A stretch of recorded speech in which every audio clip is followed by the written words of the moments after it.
하나님 아버지, 소중한 하루를 허락하셨습니다. 주의 말씀을 가슴에 품고 이 하루를 걷고자 합니다. 주님, 주의 말씀이 온전히 우리들의 가슴에 담기게 하옵소서. 그래서 이 말씀을 따라 주께서 기대하시는 하루를 바라보게 하시고 주님과 손잡고 동행하게 하옵소서. 뜻이 하늘에서처럼 오늘 우리의 삶을 통하여 이 땅 가운데 이루어지게 하옵소서. 감사드리오며 예수님 이름으로 기도합니다. 아멘. 네, 오늘은 열왕기하서 12장에서 14장 말씀 함께 읽겠습니다.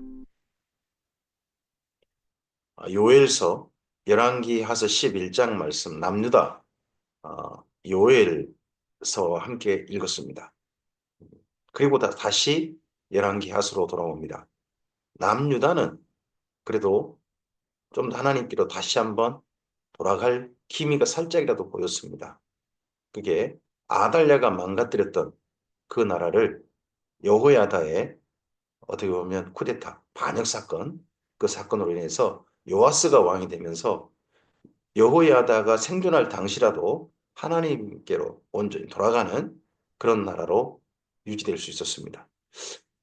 그러할 때 북이스라엘 그리고 그 이후 남유다는 어떻게 됐을지 이야기가 이제 열왕기하 12장부터 14장까지의 내용입니다.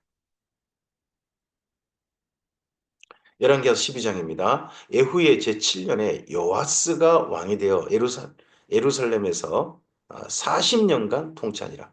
7세의 왕이 됐죠. 7세. 7세의 왕이 됐고 했으니까 47세의 세상을 떠난 요아스가 되겠죠. 그의 어머니 이름은 시비아라 브엘세바 사람이더라. 요아스는 제사장 여호야다가 그를 교훈하는 모든 날 동안에는 여호와 보시기에 정직히 행하였으되 다만 산당들을 제거하지 아니하였으므로 백성이 여전히 산당에서 제사하며 분향하였더라. 여호와스가 제사장들에게 이르되 여호와의 성전에 거룩하게 하여 드리는 모든 곧 사람들이 통용하는 은이나 각 사람이 몸값으로 드리는 은이나 자원하여 여호와의 성전에 드리는 모든 은을 제사장들이 각각 아는 자에게서 받아들여 성전의 어느 곳에서든지 파손된 것을 보고선 그것을 수리하라 하였으나 여호와스 왕 제 23년에 이르도록 제사장들이 성전의 파손한 데를 수리하지 아니하였는지라. 이 성전 수리하라 하는 명령은 진작됐지만 요아스 왕이 23년이니까 요아스 왕이 나이 30이 될 때겠죠. 그때까지도 성전을 수리하지를 않았다는 거죠. 이때부터 처음으로 이제 성전을 수리하는 목적으로 드리는 헌금을 모으게 됩니다. 어, 궤를 마련해 가지고요. 그 궤를 연복이라고 그러죠. 네. 여호와스 왕이 대제사장 여호야다와 제사장들을 불러 이르되 아직 여호야다가 생존할 때입니다. 불러 이르되 너희가 어찌하여 성전의 파손한 데를 수리하지 아니하였느냐 이제부터는 너희가 아는 사람에게서 은을 받지 말고 그들이 성전의 파손한 데를 위하여 드리게 하라. 성전의 파손한 데를 위해서 수리하는 대로 목적을 가지고 드리게 하라. 제사장들이 다시는 백성에게 은을 받지도 아니하고 성전 파손한 걸 수리하지도 아니하기로 동의하니라. 백성들에게 뭐 받은 은을 가지고 제사장들이 수리하려고 했는데 제사장이 수리하는 게 아니라 전문 수리하는 사람들에게 맡긴든지 하겠죠. 제사장들은 다만 비용이라든지 일만 설계하고요. 제사장 여호야다가 한 궤를 가져다가 그것의 뚜껑에 구멍을 뚫어 여호와의 전문 어기 오른쪽 곧 제단 옆에 두매 여호와의 성전에 가져오는 모든 은을 다 문지키는 제사장들이 그 궤에 넣더라. 이 궤가 처음으로 목적 헌금을 바치는 특별 목적 헌금이죠. 성전 수리 목적을 위해서 드리는 헌금이 됩니다. 이 헌금을 연보라고 합니다. 연보. 특별한 목적을 가지고 드리는 헌금. 그런 헌금을 가리켜서 연보라고 하죠. 뭐 어떤 분들은 그렇게 말합니다. 구약의 모든 그 제물들, 하나님께 바쳤던 제물들은 전부 다 예수님의 십자가와 함께 다 종결됐다. 그리고 난 다음에 우리에게 남은 것은 연보만 남아야 된다. 연보만 드리면 된다. 하는 말을 합니다. 일부 일리 있다고 생각합니다. 정말 그렇다. 일리 있다라고 생각합니다. 근데 지금 현재 드리는 헌금 중에 그러면 감사헌금은 원래 특별 연보가 아니죠. 감사헌금 그러면 드리지 말아야 합니다. 근데 감사헌금 드리는 것은 자연스럽잖아요. 원래 감사헌금도 구약 성경에 보면 화목제 중에 일부입니다. 감사제라는 제사가 있었어요. 어, 그리고 11조가 구약의 재물이다라는 이야기 분들 하는 분도 있습니다. 11조는 구약의 재물인 성격도 있지만 원래 맨 처음 11조 자체가 특별 목적 헌금입니다. 하나님께 바쳐져서 이스라엘 민족의 레이지파를 먹여 살리는 특별 목적 헌금이 있었고 그리고 3년에 한 번은 가난한 자들을 돌보는 목적의 특별 목적 헌금입니다. 원래 11조 자체도 원래 연보였습니다. 지금 현재 남아있는 헌금들, 감사 헌금 외에 나머지 것들은 대부분 다 예, 원래 연보입니다. 원래 연보. 그렇지. 대신에 이제 요즘 뭐 하는 흔히 속죄 감사 헌금 이런 것들 받치면 안 됩니다. 속죄 또 회개 헌금 이런 거 받치면 안 됩니다. 그런 건 정말 그런 건 정말 재물이죠, 재물. 재물에 해당되는 거니까. 그런 건 받치면 안 되고 지금 현재 교회에서 대부분 드리게 하는 헌금들은 뭐 가장 기본적으로 뭐 주정헌금이라든지 이것은 교회 회원으로서 교회 관리를 위해서 드리는 헌금이거든요. 그럼 연보에 해당되는 거고 그리고 선교 헌금, 구제 헌금 전부 다 특별 목적 헌금 아닙니까? 또 11조가 본래 용도대로 쓴다면 특별 목적 헌금 해당됩니다. 11조를 바치지 말자는 저는 그런 운동보다는 11조를 본래 목적에 맞게 사용하자 하는 것이 교회가 살려야 될 정말 취지를 따라서 본래 헌금을 드리고 그렇게 사용해야 되는 것이 교회다고 저는 생각을 합니다. 자, 일단은요. 여기 연복의 출발이 바로 요아스 왕 때 시작되는 겁니다. 이에 그게 가운데 은이 많은 것을 보면 왕의 서기와 대제사장이 올라와서 여호와의 성전에 있는 대로 그 은을 계산하여 봉하고 그 달아본 은을 일하는 자 곧 여호와의 성전 맡은 자의 손에 넘기면 그들은 또 여호와의 성전을 수리하는 목수와 건축하는 자들에게 주고 또 미장이와 석수에게 주고 또 여호와의 성전 파손한 데를 수리할 제목과 다듬은 돌을 사게 하며 그 성전을 수리할 모든 물건을 위하여 쓰게 하였으되 여호와의 성전에 드리는 그 은으로 그 성전의 은대접이나 불짓기나 주발이나 나팔이나 아무 금그릇이나 은그릇도 만들지 아니하고 오직 무슨 목적으로만 이 교회에 드리는 헌금들은 오직 성전 수리에만 쓰는 거죠. 뭐 성물들하고 본래 취지에 맞게 이게 연봉입니다. 취지에 맞게 헌금을 사용하는 것. 특별 목적한 거기에만 사용한 걸 하는 것. 그게 연봉 거죠. 그 은을 일하는 자에게 주어 그것으로 여호와의 성전을 수리하게 하였으며 제사장이 수리하는 게 아니라 이제 일하는 자에게 아예 그 돈을 주어가지고 그집 성전 수리하게 했으며 또 그 은을 받아 일꾼에게 주는 사람들과 회개하지 아니하였으니 이는 그들이 성실히 일하였습니다. 속건제의 은과 속죄제의 은은 여호와의 성전에 드리지 아니하고 제사장에게 돌렸더라. 속건제, 속죄제도 은으로 바쳤다는 거죠. 예전에는 바치기도 했다는 겁니다. 그러니까 뭐 속죄제, 속건제가 우리는 항상 뭐예요? 짐승을 잡아서 그 생명을 바쳐서 피를 흘려서 아니 여기 보니까 은도 바쳤잖아요.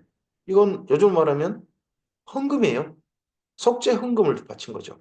이건 구약입니다, 진짜. 이것은 지금 하면 안 됩니다. 예수님 십자가로 말미암아 종결되었습니다. 만약 이걸 한다 그러면 그건 이단인 겁니다. 그때 아람왕 하사엘이 올라와서 가드를 쳐서 점령하고 예루살렘을 향하여 올라오고자 하므로 유다야의 왕 요아스가 그의 조상들 유다 왕 여호사밧과 여호람과 아하시아가 구별하여 드린 모든 성물과 자기가 구별하여 드린 성물과 여호와의 성전 곡관과 왕궁에 있는 금을 다 가져다가 아람 나라가 쳐들어오니까 이런 걸 다 가져다가 아람 왕 하사엘에게 보냈더니 하사엘이 예루살렘에서 떠나가더라. 요아스가 여호에다가 좀 살아있을 때 좀 잘한 듯 하더니 시작할 때 잘할 듯 하더니 하세를 한번 쳐들어오니까 완전히 하나님께 펼쳐진 헌금마저도 이렇게 했다. 이런 행태를 누가 지켜보겠습니까? 백성들이 보는 거예요. 백성들은 그 당시 왕의 영향을 받으니까요. 산당을 없애지 않았죠? 거기다가 아람 나라가 쳐들어오니까 순식간에 이렇게 하는 겁니다. 이걸 보고 외교라 그러죠. 외교 정책을 이렇게 하는 겁니다. 이거 다 지켜보는 겁니다. 이게 영향을 미치죠. 백성들의 삶에. 요아스의 남은 사적과 그가 행한 모든 일은 유다 왕 역대지라에 기록되지 아니했느냐? 요아스의 신복들이 일어나 반역하여 실라로 내려가는 길가의 밀로궁에서 그를 죽였고 그를 쳐서 죽인 신복은 시므앗의 아들 요사갈과 소멜의 아들 여호사바드였더라. 그는 다윗성에 그의 주상들과 함께 장사되고 그의 아들 아마샤가 그를 대신하여 왕이 되었답니다. 죄송합니다. 요아스 왕의 이야기 가운데 일부가 사실은 여호야다 왕이 여호야다 대제사장이 죽고 난 다음에 그 다음에 요아스가 순식간 사람이 변절됩니다. 그 변절된 이야기는 여기 열왕기 하서에서는 있지 않습니다. 근데 대제사장 여호야다의 아들 사가랴를 손자일 수도 있고요. 아들일 수도 있는데 그를 성전에서 돌로 쳐 죽여버립니다. 그 사람이 요아스예요. 자기가 변질되는 것에 대해서 지적하는 그 제사장을 죽여버리는 거죠. 그런 일을 하고 난 다음에 이렇게 죽임당했다 하는 내용은 역대 하서에 있습니다.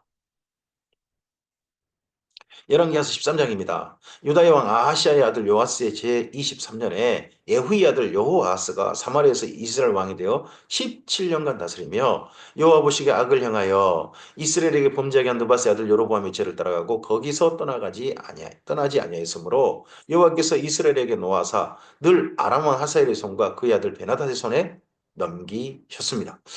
어, 북이스라엘 이야기 중심으로 대부분 여기 열왕기 상하사가 기록이 됩니다. 근데 그때 나름 분량을 가지고 쓴 그 남유다 왕이 있습니다. 분량을 좀 더 채워서 쓴 왕 중에 방금 우리 12장에 여호와스가 있는 거죠. 그러면 여기 선지자는 나름 그때가 하나님께로 돌아갈 만한 기회였다. 이런 일 할 때 하나님 돌아갈 만한 기회였고 눈여겨볼 만한 지적이었다. 그런데 그가 또 이렇게 마지막에 이렇게 됐다 하는 그런 안타까움이 좀 들어있는 거죠.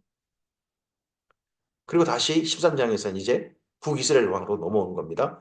여호아하스 때, 에후의 아들 여호아하스 때 북이스라엘은 아람으로부터 굉장한 공경을 입었습니다. 지속적인 침략을 당해가지고 나라가 정말 힘들고 어려웠습니다. 아람으로부터 공격을 받아가지고요. 이 사건을, 이 비참한 사건을 아모스서 4장에서 이야기하고 있죠. 아람 왕이 이스라엘을 학대함으로 여호와스가 여호와께 간구하며 여호와께서 들으셨으니 이는 그들이 학대받음을 보셨습니다. 여호와스가요 여호와께 간구했다는 겁니다. 여호와께 간구했다. 여호와께서 들으셨다. 여호와스가 송아지를 가면서도 여호와께 간구했다. 이제는 송아지 간 게 아니라 아마도 누구의 영을 받은 거냐? 그래도 나라가 너무너무 힘들고 어려울 때 그때 아무리 봐도 네 엘리사의 영향을 받은 것 같습니다. 엘리사. 여호와께서 이에 구원자를 이스라엘에게 주심에 이스라엘 자손이 아람 사람의 손에서 벗어나 전과 같이 자기 장막에 거하였으나 그러니까 여호와스 초기에는 아람으로부터 이리저리 학대를 받고 공격을 받아가지고 비참해 있다가 여호와스 통치 어제 끝날 때 정도 그때 정도에 아람 손에 벗어나서 드디어 자기 집에 이제 살만 했다는 거죠. 그전에는 자기 집에 살기가 불안했던 그랬다는 겁니다. 아람의 침략을 받아서. 그들이 이스라엘에게 거하게 하였으나 그들이 이스라엘에게 범죄하게 한 여로보암의 죄에서 떠나지 아니하고 이 황금송아지 죄죠. 그 안에서 따라 행하며 또 사마리아에 아세라 목상을 그냥 뒀더라. 바알 종교는 없었어요. 바알 종교는 없었어요. 근데 아세라 종교는 없애지 못했어요. 엘리야 때도 그러죠. 엘리야 때 그 갈멜산에서 죽인 사람이 예, 바알 제사장, 바알 선지자는 죽였다는 기록이 나와요. 하지만 아세라 제사장을 주겠다는 이야기가 없어요. 그리고 에후도요. 에후도 바알 종교는 없앴죠. 그런데 아세라 종교를 없앴다는 이야기가 없습니다. 그리고 여기 그의 아들 여호와스도 아세라 종교를 그대로 둬요. 이게 북이스라엘 또한 변질인 듯하죠. 여호와 하나님께만 제사하는 게 아니라 여호와 하나님은 남자신 그리고 여기 아세라는 그의 아내신 이런 식의 구조를 계속 가져가는 게 북이스라엘입니다. 아람 왕이 여호와스의 백성을 멸절하여 타작마당에 티끌같이 되게 하고 마병 50명과 병거 10대와 보병 10,000명 외에는 여호와스에게 남겨두지 아니했더라. 군사도 거의 없는 그런 때가 여호와스였다. 군사력이 지극히 약해졌다. 여호와스의 남은 사적과 행한 모든 일과 그의 업적은 이스라엘 왕 역대지략에 기록되지 아니하였느냐. 여호와스가 그의 주상들과 함께 잠에 사마리아에 장사되고 그의 아들 요하스가 대신하여 왕이 되니라. 3대 맞습니다. 예후 왕조의 3대 그가 요하스입니다. 유다의 왕 요하스의 제37년에 여호아스의 아들 요하스가 사마리아에서 이스라엘 왕이 되어 16년간 다스리며 요하스가 여호와 보시기에 악을 행하여 이스라엘에게서 범죄하게 느바스의 아들 여로보암 모든 죄에서 떠나지 아니하고 그 가운데서 행하였더라. 이 죄에서 제발 벗어나야 되는데 벗어나질 않는 겁니다. 왕조가 바뀌고 해도 이 5대 왕조도 여전히 황금송아지 여호와 여기서 벗어나지 않는 겁니다. 그럼 이스라엘 사람들은 태어날 때 황금송아지를 여호와로 부르며 태어나고요. 황금송아지를 여호와 부르며 살다가요. 황금송아지를 여호와를 부르며 죽는 거예요. 하나님께 택하신 이스라엘이 10개 지파가 이렇게 사는 세월이 계속 시간만 이렇게 하는 거죠. 하나님께 온전히 돌이키지 아니하고 여호와스의 남은 사적과 그가 행한 모든 일과 유다 왕 아마샤와 싸운 그의 업적은 이스라엘 왕 역대지략에 기록되지 아니하였느냐. 여호와스가 그의 주상들과 함께 잠에 이스라엘 왕들과 함께 사마리아에 장사되고 여로보암이 그 자리에 앉으니라. 여로보암이 그 자리에 앉으니라. 엘리사가 죽을 병이 들매 이스라엘 왕 여호와스가 그에게로 내려와 자기 얼굴에 눈물을 흘리며 이르되 내 아버지여 내 아버지여 이스라엘의 병거와 마병이여 합니다. 그의 여호와스의 아버지 여호아스 때 마지막에 여호와께 간구함이 있지 않습니까? 그때 하나님께서 오셨다. 드디어 아람의 침략을 무서워하지 않고 자기 집에 살 수 있게 됐다. 하는 게 여호와스의 마지막 때였는데 그의 아들 요아스 때 이제 드디어 엘리사도 계속 살 수 없죠. 하나님께 부르셔서 이 세상을 떠나야 했습니다. 그때 요아스가 이 엘리사가 세상을 떠나는 걸 지극히 슬퍼한 거죠. 엘리사가 그에게 이르되 활과 화살들을 가져오소서 하는지라 활과 화살들을 그에게 가져오매 또 이스라엘 왕에게 이르되 왕의 손으로 활을 잡으소서 하매 그가 손으로 잡으니 엘리사가 자기 손을 왕의 손 위에 얹고 이르되 동쪽 창을 요소서 하여 곧 열매 엘리사가 이르되 쏘소서 하는지라 곧 쏘매 엘리사가 이르되 이는 여호와를 위한 구원의 화살 곧 아람에 대한 구원의 화살이니 왕이 아람 사람을 멸절하도록 아벡에서 치리이다 하니라. 아벡 벳삼 이런 데가 그 여단강 정도에서 또는 그 저쪽 다른 쪽에서 아람과의 국경지대인 거죠. 아람과의 전쟁 통로 그런 통로가 아벳 또는 벳산 이런 데가 있습니다. 그런 곳에서 네, 칠 것이다. 아벡에서 칠 것이다. 합니다. 또 이르되 화살들을 집으소서 하며 곧 집음에 엘리사가 또 이스라엘 왕에게 이르되 땅을 치소서 하는지라 이에 3번 치고 그친지라. 화살을 땅에 치라 그러니까 여호와스가 그냥 시킨 거니까 하는데 왕의 체면이 있었는지 모르지만 3번만 치고 말았다는 거죠. 그러자 엘리사가 화를 냅니다. 하나님의 사람이 노하여 이르되 왕이 대여 6번을 칠 것이니이다. 그리하였다면 왕이 아람을 진멸하기까지 쳤으리이다. 그런 이제는 왕이 아람을 3번만 치리이다 아니라 이전에는요 아람이 쳐들어왔습니다. 아람이 쳐들어왔어요. 근데 이제 요하스 때는요 역전됩니다. 역전됩니다. 이스라엘이 아람을 쳐들어갑니다. 그래서 대승을 거두는 거죠. 승리를 거두는 거죠. 그게 3번 있을 거라는 겁니다. 이 정도만 해도 아람은 크게 위축됩니다. 크게 위축돼요. 근데 이왕이면 5번, 5번 쳤으면 막 6번 이렇게 쳐버렸으면 아람이 멸절하기까지 완전히 정복할 때까지 쳤을 텐데 하고 엘리사가 안타까워하는 거죠. 엘리사가 이렇게 해서 죽었습니다. 죽으니 그를 장사하였고 해가 바뀌면 모압 도적대들이 그 땅에 온지라. 여기 아람이 아니라 모압 사람들이 도적대가 그 땅에 갔다는 겁니다. 마침 사람을 장사하는 자들이 그 도적대를 보고 그의 시체를 엘리사의 묘실에 들이던짐에 시체가 엘리사의 뼈에 닿자 곧 회생하여 일어섰더라. 여호와스의 왕 시대에 아람 왕 하사엘이 항상 이스라엘을 학대했다 합니다. 여기 모압 도적대가 왔을 때 사람들을 던졌더니 죽어서 시체를 던졌더니 살아났다. 회생하여 썼다. 하는 것이 놀라운 기적이긴 하죠.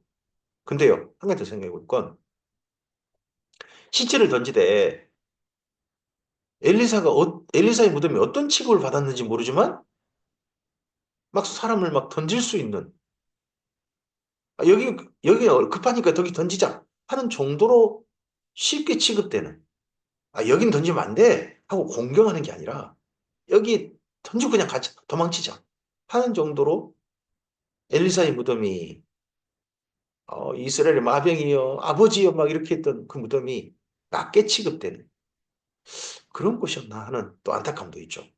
엘리사가 이렇게 세상을 떠나고 난 다음에까지도 그를 통하여서 하나님께 살리시는 은혜가 있는데 이스라엘은 엘리사에 대해서 그렇게 취급하지 않은 것 같은 참 좀 씁쓸함이 여기 마지막 장면에 있습니다. 여호와께서 아브라함과 이삭과 야곱과 더불어 세우신 언약 때문에 이스라엘에게 은혜를 베풀며 그들을 불쌍히 여기며 돌보사 멸하기를 즐기지 아니하시고 이때까지 자기 앞에서 쫓아내지 아니하셨더라. 자, 북이스라엘은요 어느 때 언약부터 언급합니까? 아브라함과 이삭과 야곱과 더불어 세우신 언약을 말씀합니다. 가나안 땅을 주시겠다 했던 그 언약. 남유다는요 다윗과 세우신 언약을 자꾸 언급합니다. 다윗 때문에 그 등불을 끄지 아니하셨다. 이렇게 하고 북이스라엘은 여기 말씀이 나오죠. 아브라함과 이삭과 야곱과 더불어 세우신 언약 때문에. 정말 사랑하신 분은 하나님인 게 보입니다. 하나님은 기억하시고 하나님은 그 언약을 따라서 성실하게 지키려고 하시고 그들을 사랑하시려고 하고 보호하시려고 하십니다. 근데 그런 하나님께 자꾸 등 돌리고 배반하는 게 북이스라엘이고 남유다이다라는 거죠. 아람의 왕 하사엘이 죽고 그의 아들 베나다시 대신하여 왕이 되매 여호아스의 아들 요아스가 하사엘의 아들 베나다의 손에서 성읍을 다시 빼앗으니 이 성읍들은 자기 부친 여호아스가 전쟁 중에 빼앗겼던 것이라 요아스가 베나다를 3번 쳐서 무찌르고 3번 엘리사 앞에서 화살을 3번 쳤잖아요. 3번 쳐서 무찌르고 이스라엘 성읍들을 회복하였더라. 수성하는 것보다 성을 점령하는 게 훨씬 어렵다고 그래요. 근데 3번이나 공격해가지고 빼앗는, 회복하는 그런 일들을 요아스 때에 있었다 하는 겁니다. 열왕기하서 14장입니다. 이스라엘 왕 요아스의 아들 요아스 제2년에 유다의 왕 요아스의 아들 아마샤가 왕이 되니 요아스의 아들 아마샤가 이제 남유다 왕입니다. 그가 왕이 된 때 나이가 25세라. 예루살렘에서 29년간 다스리니라. 그의 어머니 이름은 여호와따니요 예루살렘 사람이더라. 아마샤가 여호와 보시기에 정직히 행하였으나 그의 조상 다윗과는 같지 아니했으며 정직했는데 다윗보다 못했다. 좀 아쉽죠? 아쉬워하는 그런 내용이 있습니다. 그의 아버지 요아스가 행한 대로 다 행하였어도 오직 산당들은 제거하지 아니했으므로 백성이 여전히 산당에서 제사를 드리며 분향하였더라. 하나님께로 온전히 나라가 돌아오지 않았다. 지방에서 산당에서 자기들가 제사 바치고 싶은 신한테 바치는 거예요. 산당은요 중립적인 장소라고 합니다. 산당에서 그러다 보니까 여호와를 위해서 제사하기도 한답니다. 근데 자기가 섬기고 싶은 신한테 제사는 공용 제사장인 거예요. 공용 제사 장소인 거죠. 그러니까 바알한테도 하고 아셀한테도 하고 뭐 이렇게 해버리는 곳이 산당이니까. 이런다 보니까 백성들의 어떻게 보면 신앙 행태가 하나님께 온전하지 못했던 게 이 산당으로 말미암을 수도 있는 거죠. 나라가 그의 손에 굳게 섬에 그의 부왕을 죽인 신복들을 죽였으나 왕을 죽인 자의 자녀들은 죽이지 아니하였으니 이는 모세의 율법책에 기록된 대로 함이라. 아마샤가요. 어, 소리만 연좌제를 하지 않는 겁니다. 당사자들만 죽였지 그의 가족들은 특히 자녀들 이 자녀들은 죽이지 않았다 하는 겁니다. 율법책에 기록된 대로. 본래 하나님께서는 연좌제를 하지 말라고 합니다. 근데 우리나라 같은 경우는 삼족을 멸하고 막 지금도 그러죠. 지금 어떤 사람이 어떻게 보면 연좌제의 흔적이 아직도 남아있다고 그러죠. 우리나라도 같은 경우도. 또 여호와께서 명령하여 이르시기를 자녀로 말미암아 아버지를 죽이지 말 것이요 아버지로 말미암아 자녀를 죽이지 말 것이라 오직 사람마다 자기 죄로 말미암아 죽을 것이니라 하셨더라. 이 말씀대로 그래도 아마샤가 실천했다는 겁니다. 아마샤가 소금 골짜기에 에돔 사람 10,000명을 죽이고 또 전쟁을 하여 셀라를 취하고 그 이름을 욕되리라 하였더니 오늘까지 그러하니라. 아마샤가 에후의 손자 여호와스의 아들 이스라엘 왕 여호와스에게 사자를 보내되 오라 우리가 서로 대면하자 한지라. 아마샤가요 에돔하고 싸워가지고 이긴 거예요. 크게 이긴 거예요. 이기니까 조금 어유 기고만장한 거죠. 그러니까 북쪽 왕 여호와스에게 우리 한판 붙자 하는 겁니다. 이스라엘 왕 요아스가 유다의 왕 아마시아에게 사람을 보내 이르되 레바논 가시나무가 레바논 백향목에 전가를 보내 이르기를 내 딸을 내 아들에게 주어 아내로 삼게 하라 하였더니 레바논 들짐승이 지나가다가 그 가시나무를 짓밟았느니라. 내가 에돔을 쳐서 파했으므로 마음이 교만하였으니 스스로 영광을 삼아 왕궁이나 내 집으로 돌아가라. 어찌 화를 자취하여 너와 유다가 함께 망하고자 하느냐? 하나, 북이스라엘이 코웃음을 칩니다. 전쟁 선포를 했는데 코웃음을 치는 거예요. 그냥 조용히 돌아가지. 했음에도 아마샤가 듣지 아니하므로 이스라엘 왕 여호와스가 올라와서 그와 유다의 왕 아마샤가 유다의 베세메스에서 대면했습니다. 북이스라엘 가지도 못하고 베세메스. 여기 이제 국경지대인 거죠. 유다가 이스라엘 앞에서 패하여 각기 장막으로 도망한지라. 에돔 한번 무찌르니까 다 이길 것 같았는데 막상 북이스라엘과 붙어보니까요. 아이고, 자기 실력이 형편없다는 걸 이때 본 거죠.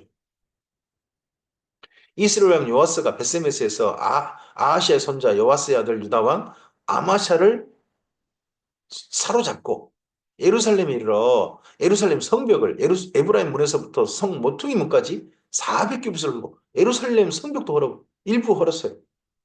이건요 치욕적인 행위인 거죠. 예루살렘이 일부가 무방비가 돼버린 겁니다.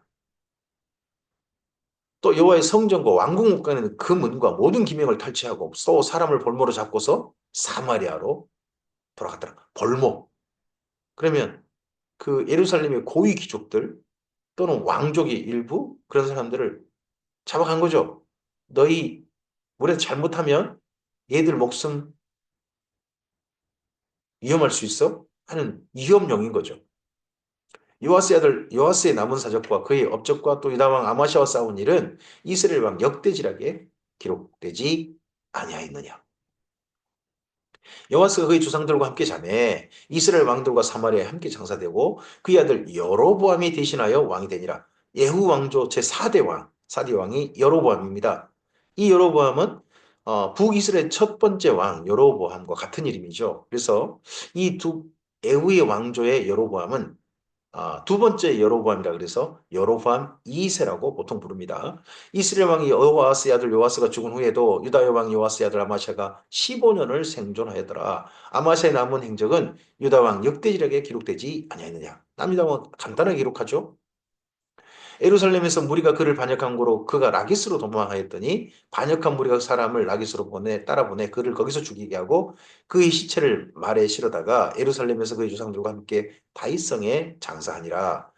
유다 온 백성이 아사랴를 그의 아버지 아마샤를 대신하여 왕으로 삼으니 그때 그의 나이가 16세라. 아사랴를 다른 말로 우시야라고 합니다. 우시야와 아사랴 왕. 똑같은 왕을 이렇게 두 가지 형태로 부릅니다. 아마샤가 그의 조상들과 함께 잔 후에 아사랴가 엘랏을 건축하여 유다에 복귀시켰더라. 유다의 왕 요아스의 아들 아마샤 제15년에 이스라엘 왕 요아스의 아들 여로보암이 사마리아에서 왕이 되어 41년간 다스렸습니다. 북이스라엘 왕으로서는 가장 오래 다스린 시간이죠. 41년 여로보암. 이때 가장 오래 다스렸고 그리고 가장 나라가 강성했던 때입니다. 부강했습니다. 이때가. 여호와 보시기에 그렇지만 여호와 보시기에 악을 행하여 이스라엘에게서 범죄하게 한 느바세 아들 여로보암이 모든 죄에서 떠나지 않았습니다. 악했습니다. 기본적인 방향이 하나님 앞에 등을 돌리는 송아지를 여호와로 부르는 행태를 여전히 취했습니다. 그럼에도 불구하고 이스라엘 하나님 여호와께서 그의 종 가드의 별 아미떼 아들 선지자 요나를 통하여 하신 말씀과 같이 여로보암이 이스라엘 영토를 회복하되 하맛 어기에서부터 아라바 바다까지 하였습니다. 비록 악했지만 하나님께서 이번에는 보통 악하고 여전히 다른 길로 가면 하나님께서 징계를 내리시지 않습니까? 이제 여기 때는 징계를 내리지 않으셨습니다. 요아스 때도 징계를 내리지 않고 아브라함과 이삭과 야곱과 맺은 언약을 기억하셨다고 하지 않습니까? 그리고 요아스의 아들 여로보암 때도 하나님께서 선지자를 통하여서 하나님의 그 나라의 영토가 회복되게 하시는 그 은혜를 베푸셨습니다. 이는 여호와께서 이스라엘의 고난이 심하여 매인자도 없고 노인자도 없고 이스라엘 도울 자도 없음을 보셨고 이스라엘이 참 불쌍함을 보셨고 여호와께서 또 이스라엘의 이름을 천하에 없이 하겠다고도 아니하셨으므로 요아스의 아들 여로보암의 손으로 구원하심이었더라. 영토가 회복되고 나라가 부강해졌어요. 나라가 강력해졌어요. 그래서 여로보암 때 사마리아의 영광, 이스라엘의 영광이라는 이름이 붙었습니다. 예전에 예루살렘의 영광, 솔로몬의 영광이라 불렸던 그때의 시대에 비견될 만큼 예, 나라가 강력해진 거죠. 북이스라엘이. 여로보암의 남은 사적과 행한 모든 일과 싸운 업적과 다메섹을 회복한 일과 이전에 유다에 속하였던 하맛을 예루살렘의 이스라엘에 돌린 일은 이스라엘 왕 역대지락에 기록되지 아니하였느냐. 심지어 남유다 일부도 차지했죠. 유다에 속했던 하맛을 북이스라엘이 정복해서 차지했겠다는 거죠. 그 정도로 나라가 북쪽으로도 남쪽으로도 영토를 확장하고 그런 때가 여로보암 때 있다는 겁니다. 여로보암이 그의 주상 이스라엘 왕들과 함께 자고 그의 아들 스가랴가 대신하여 왕이 되니라 해서 예후 왕조는 5대를 가는 거죠. 자, 이때 이 여로보암 때 정도에 방금 좀 전에 연하가 등장했었죠. 연하의 예언처럼 영토가 회복됐다는 거 아닙니까? 그래서 연하서와 그리고 이때 동시에 이 여로보암 때 사역한 선지자가 연하와 함께 두 분 더 있는 거죠. 아모스, 호세아입니다. 그래서 여기 14장까지 읽고서 이제 이 다음은 연하, 아모스, 호세아를 이어가도록 합니다. 그래서 다음 이제 내일 우리가 함께 대할 성경은 연하서입니다. 연하서 말씀을 함께 대하도록 하겠습니다. 이때 정도 이 선지자들 보내셔서 하나님께서 북이스라엘에게 하시게 하셨던 말씀, 그들이 사역하게 한 내용 다시 한번 살펴보면서 북이스라엘에게 그래도 나라가 평안할 때 좀 이제 좀 정신 좀 차리고 자기 집에 살면서 남의 이야기를 들어볼 만할 때 선지자를 보내셔서 말씀하게 하신 것들을 우리가 대하게 될 겁니다. 엘리야, 엘리사를 보내셨고 그리고 이제 요나, 아모스, 호세아를 북이스라엘에 보내십니다. 그렇게 보내셔서 하셨던 이야기들을 우리가 또 함께 읽게 될 것입니다. 오늘도 우리는 하나님의 말씀을 이렇게 대할 수 있습니다. 선지자가 직접 하나님의 말씀을 전한 내용은 이미 성경이 완성됐기 때문에 있지는 않습니다. 하지만 하나님의 말씀을 바르게 전하는 설교자는 오늘날 있을 수 있죠. 하나님의 말씀을 우리 또한 읽을 수 있고 또 해석할 수 있는 수많은 도구들이 있음에 감사합니다. 바르게 읽을 수 있습니다. 바르게 읽은 이 말씀들을 통하여서 오늘 우리의 삶이 하나님 앞에 어떻게 하고 있는가를 봤으면 좋겠습니다. 남유다가 자꾸 기회가 주어졌습니다. 요아스, 아마샤. 근데 하나님께로 바르게 돌아오지 않습니다. 일부 바르게 한 척 하는데 온전히 돌아오지 못합니다. 북이스라엘은요. 하나님께서 참 힘들고 어려울 때 좀 더 살게 하시고 평안케 하시고 나라가 정반대로 부강하게 해주셨습니다. 악함에도 불구하고 그렇게 하신 까닭이 무엇입니까? 하나님께 돌아오라는 겁니다. 삶을 회복할 기회입니다. 오늘 우리들도 하나님의 선하신 뜻을 받들어서 주의 말씀과 함께 주님의 나라를 이루는 기회로 오늘을 맞았습니다.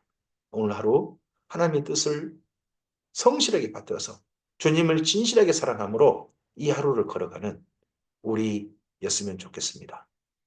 주께서 기뻐하신 뜻이 오늘 우리 삶을 통하여 이 땅 가운데 봄꽃처럼 피어났으면 좋겠습니다. 감사합니다.